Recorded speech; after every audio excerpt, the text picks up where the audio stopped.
अगर कोई इंसान 1993 में पैदा होता है तो 1998 तक वो बच्चा कितना बड़ा होगा? सिर्फ 5 साल का होगा। 5 साल का बच्चा तो कितना इनोसेंट होता है, उसकी तो दुनिया की कोई खबर ही नहीं होती है। लेकिन उसके बावजूद कैसे एक 5 साल के दिल में इतना ग्रज आ गया, इतना ज़्यादा रिवेंज का जो एक इमोशन होता है वो कूट कूट के भर गया। ऐसा भी हो सकता है कि उनके इर्द गिर्द के माहौल की वजह से ऐसा हुआ हो। अगर आपका जन्म किसी गाँव में होता है तब तो आप बहुत ही ग्राउंडेड होते हो, क्योंकि आपके जो बेसिक वैल्यूज होते हैं, एथिक्स होते हैं, वो बहुत स्ट्रांग होते हैं। आपको पता होता है कि मेहनत और जिम्मेदारी क्या चीज़ होती है, और मेहनत से कमाया गया पैसा या फिर मेहनत से कमाई गई फेम क्या होती है, और इसके लिए कितना संघर्ष करना होता है, इन सब की आपको बहुत अच्छी समझ होती है। लेकिन उसके बावजूद आप कैसे एक डार्क पाथ में चले जाते हो। इनफैक्ट अगर आपके पापा पुलिस में हैं या फिर वो एक फार्मर है, तब तो आपकी चाइल्डहुड में आपको बहुत ज़्यादा डिसिप्लिन भी सिखाया जाता है, हार्ड वर्क भी सिखाया जाता है। अगर आप गेस कर सकते हो, शायद आप गेस कर रहे हो कि मैं बात कर रही हूँ आज लॉरेंस बिश्नोई के बारे में। उनका जन्म हुआ था in Punjab in the year 1993, और जो सलमान खान का blackbuck hunting infamous case है वो हुआ था इन द ईयर 1998, जब वो हम साथ साथ है की शूटिंग कर रहे थे। और ऐसा कहा जाता है कि उन्होंने ब्लैक बक की सिर्फ शूटिंग ही नहीं, हंटिंग ही नहीं, बल्कि उसका मांस भी खाया था।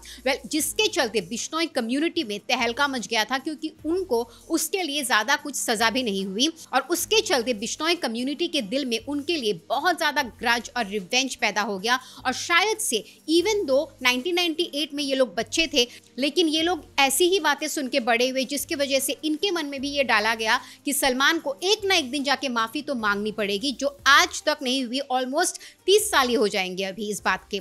लॉरेंस बिश्नोई के बारे में अगर कहा जाए तो वो जैसे बड़े हुए, he went to Chandigarh to study, लेकिन इतनी अच्छी परवरिश मिलने के बावजूद, उनके पिता पुलिस और एक फार्मर भी थे, उसके बावजूद भी वो गलत कामों में फंसते गए। ही एंटर स्टूडेंट पॉलिटिक्स, और वो trespassing, assault, attempt to murder, robbery, इन सब गुनाहों में फंसते गए for God knows what reason.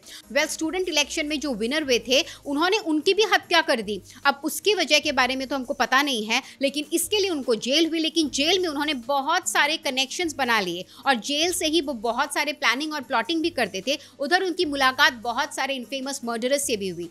Jail से निकल के भी उन्होंने काफ़ी सारे कांड किए, जिसके वजह से वो वापस जेल भी गए। उन्होंने गोल्डी ब्रार, जो कि एक बहुत ही इनफेमस गैंगस्टर है, उनके साथ मिलके सिद्धू मूसेवाला की भी हत्या की प्लानिंग और प्लॉटिंग की थी, और शायद से उन्होंने शूट आउट भी किया था। Bishnoi gang doesn't support Khalistani group. Khalistani एक ऐसा ग्रुप है जिनको एक सेपरेट लैंड चाहिए जहां पे सिर्फ सिख लोग हो। उनका एजेंडा तो क्लियर था, लेकिन बाद में जाके वो भी बहुत गैर कानूनी काम करने लगे। और कैनेडियन गवर्नमेंट ने ये भी कहा है, जितने भी बड़े लोग मर्डर हुए हैं इन कनाडा, वो मैक्सिमम प्रो खालिस्तानी थे, यानी खालिस्तानी सपोर्टर, और उनकी हत्या की है बिश्नोई गैंग के ही किसी मेंबर ने, क्योंकि उनका जो साम्राज्य है, उनके गैंग में लगभग 700 शूटर्स है, बहुत सारे मर्डरर्स है, और वो लोग इंडिया में 5 स्टेट में अपना कांड करते हैं, और वर्ल्ड वाइड भी उनके बहुत सारे चैनल्स है, नेटवर्क है। ऐसा कहा गया है कि बिश्नोई गैंग जो टारगेट करते हैं प्रो खालिस्तानी लीडर को कनाडा में, उनके लिए उनका इंडिया गवर्नमेंट का सपोर्ट है।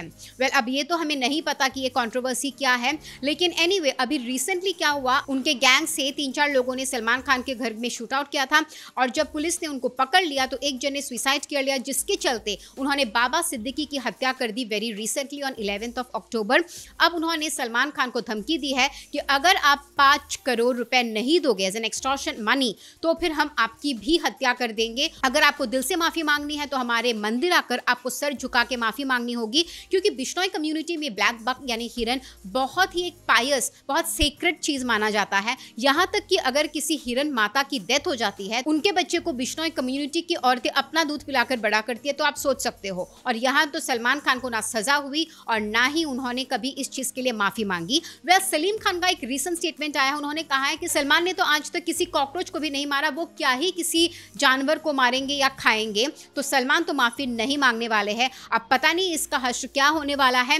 सलमान की सिक्योरिटी तो टाइट कर दी गई है, और उनका जो शूटिंग चल रहा है अभी, चाहे वो बिग बॉस के लिए हो या उनके अपकमिंग मूवी सिकंदर के लिए हो, उधर भी क्रू काफी कम हो चुके हैं। और इस सिलसिले में सिंघम अगेन में जो उनका कैमियो होने वाला था एज चुलबुल पांडे, वो भी अभी कैंसिल हो चुका है। सलीम खान का ये भी कहना है कि सलमान ने तो हमेशा लोगों की मदद की है। उन्होंने लगभग 400 लोगों की मदद की थी during lockdown every single day.